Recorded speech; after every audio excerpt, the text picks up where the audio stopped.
اچھا علامہ صاحب، ہم یہ جاننا چاہیں گے کہ تصور توحید کے حوالے سے اس کے فضائل اور ثمرات و فوائد کے حوالے سے میں چاہتا ہوں گفتگو فرمائیں۔ بہت شکریہ رئیس بھائی۔ الحمدللہ الذی کفا والسلام علی عبادہ الذین اصطفی۔ اعوذ باللہ من الشیطان الرجیم، بسم اللہ الرحمن الرحیم۔ قل هو اللہ احد اللہ الصمد لم یلد ولم یولد ولم یکن لہ کفوا احد۔ صدق اللہ مولانا العظیم۔ رئیس میں بہت بڑا موضوع ہے اور بہت بڑا ٹاپک ہے۔ یقین الحمد سے لے کر والناس تک آپ دیکھیں، رب کائنات نے قرآن مجید فرقان حمید کے اندر اپنی وحدانیت کا، توحید کا ذکر کیا ہے، اور حضرت آدم علیہ السلام سے جو نبوت و رسالت کا سلسلہ، پیغام کا، وحی کا سلسلہ شروع ہوا اور آقا دو جہاں صلی اللہ علیہ وسلم مکمل ہوا، تمام انبیاء کرام کی بنیادی یہی دعوت تھی، توحید کی دعوت تھی کہ اللہ تبارک و تعالیٰ کی عبادت کرو اور خدا وحدہ لا شریک کے سوا کسی کی بھی عبادت نہ کرو۔ سب سے پہلا پیغام، سب سے پہلا میسج اور سب سے پہلی یہی دعوت ہوتی تھی۔ بے شک۔ اور سورہ اخلاص کے اندر بھی خاص طور پر یہ پوری کی پوری سورت جو ہے یہ سورہ توحید ہے، سورہ اخلاص ہے، اور یہ بھی رب تبارک و تعالیٰ نے اپنے محبوب سے فرمایا کہ حبیب آپ اپنی زبان سے فرما دیں، قل کہہ کے اپنی بات بھی لب سے تیرے، سبحان اللہ۔ آپ فرما دیجئے کہ وہ اللہ ایک ہے، بے شک، وہ بے نیاز ہے، بے شک، نہ وہ کسی کی اولاد ہے اور نہ اس کی کوئی اولاد ہے۔ وَلَمْ يَكُنْ لَهُ كُفُوًا أَحَدٌ، اس کا کوئی کف نہیں ہے، اس کا کوئی ہمسر نہیں ہے کسی بھی اعتبار سے۔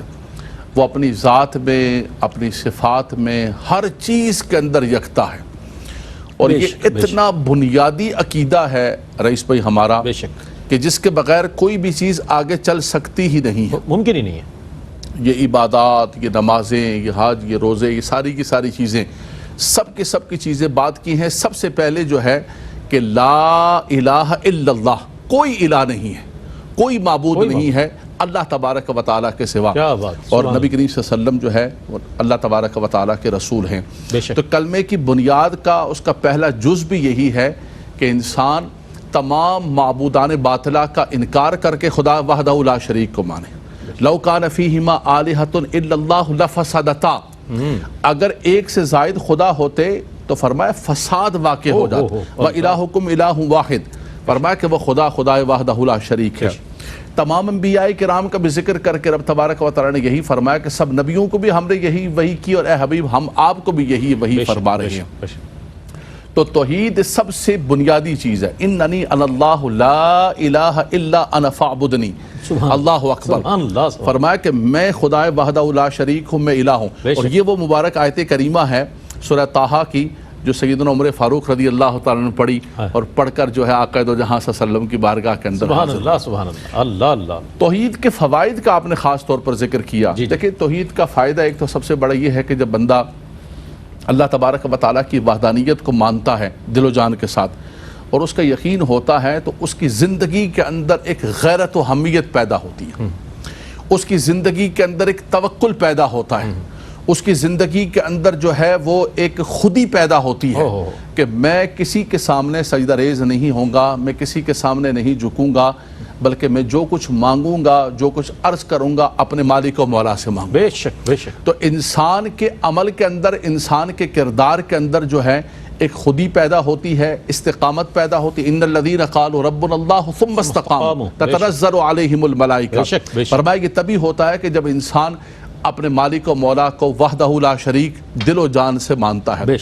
دوسرا، انسان کے اندر عاجزی بھی پیدا ہوتی ہے۔ جہاں انسان کے اندر خودداری پیدا ہوتی ہے تو لگتا ہے کہ خودداری کے ذریعے کہیں تکبر تو نہیں آ رہا، فرمایا نہیں، یہی توحید انسان کے اندر عاجزی بھی پیدا کرتی ہے کہ نہیں، مجھے زیبا نہیں ہے کہ میں تکبر کروں، المتکبر میرا مالک و مولا ہے، وہ خدا وحدہ والخالق البارئ المصور لہ الاسماء الحسنی، فرمایا وہ متکبر ہے، بندے کو زیبا نہیں ہے کہ بندہ تکبر کرے۔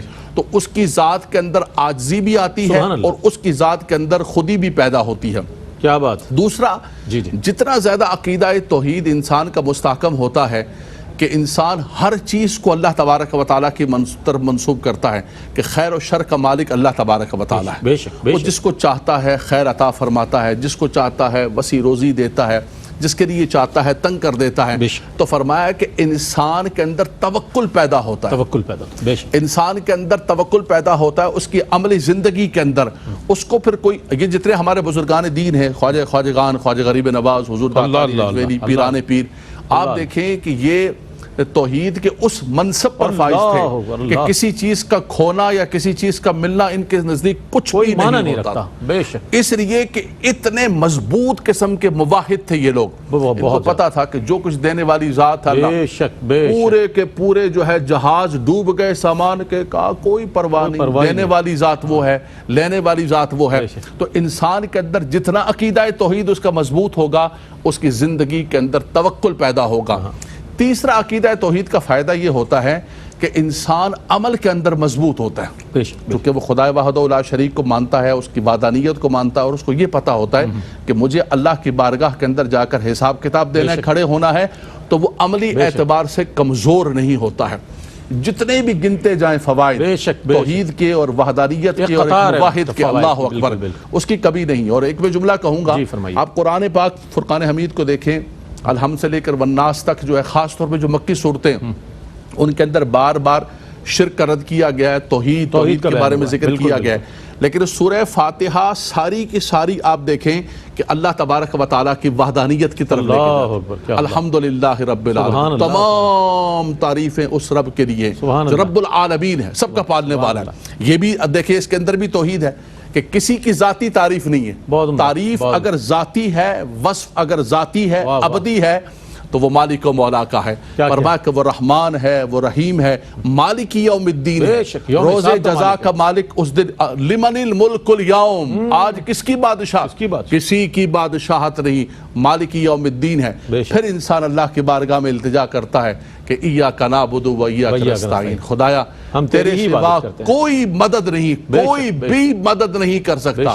رئیس بھائی، یہ ہمارا مسلم عقیدہ ہے کہ کوئی اللہ کا ولی، اللہ کا نبی، کوئی بھی اگر مدد کرتا ہے، ہم اس سے توسل لیتے ہیں تو یہ اللہ تبارک و تعالیٰ کی عطا سے حقیقی مددگار اللہ تبارک و تعالیٰ کی ذات ہے. بے شک. دیکھیں علماء حق جب بیان کرتے ہیں، علماء اہل سنت توحید بیان کرتے ہیں تو اس انداز میں بیان کرتے ہیں جس طرح ہم نے اپنے پروگرامز میں دعوت دی علماء حضرات کو، بہت خوبصورت انداز. اور یہ طریقہ ان علماء حضرات کا وہ ہے کہ جو حضور داتا گنج بخش علی حجویری رحمۃ اللہ تعالیٰ علیہ نے کشف المحجوب میں بیان فرمایا، اسی طرح دیگر اہل اللہ نے بیان فرمایا. یہ وہ عقیدہ توحید ہے.